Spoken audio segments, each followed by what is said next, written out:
Then, lift up the lid again, position a switch, push it down so it clips into place. Now lower down the lid, and we're going to connect the ground wire. Thread it and tighten the screw that connects the ground wire.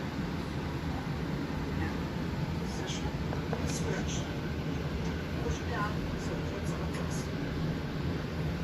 Let's put that switch. Here's the old dead switch next to the new one. You already have the new part ready. Place the ground wire in place. Lift up the top lid, which will move an arm inside that connects to the switch. By moving that arm, it will allow you to move the switch. Squeezing on this release tab, you can pull out the switch. Lower down the lid. So it's a release tab right here. The wire and harness that goes to the lid. I guess this is the release tab right here. Here's the old lid switch next to the new one. You already have the new part ready. If not, Is that it right there? Release tab.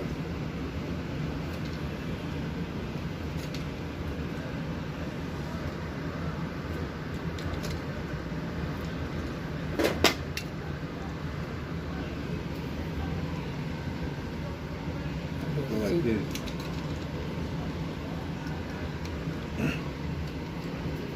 Okay. Put that where you got it.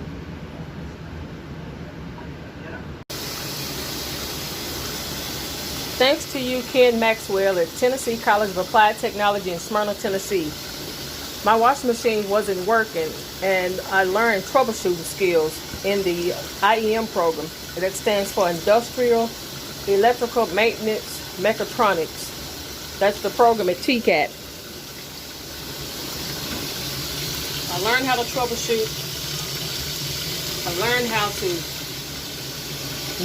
be able to identify the problem, know what the problem is, know how this machine is supposed to run, and then also know what it's not doing.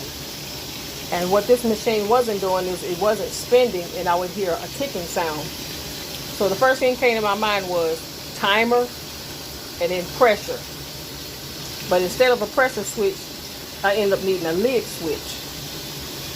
Like I said, thanks to my instructor, Ken Maxwell, who was very, very hard on us in school, my machine is working, and now I don't have to go out and spend $700, $1,000 on a new machine when all I had to do is replace the lid switch. So I always know, never drop your lid when you let down your machine, because if you do, that is how you damage your lid switch.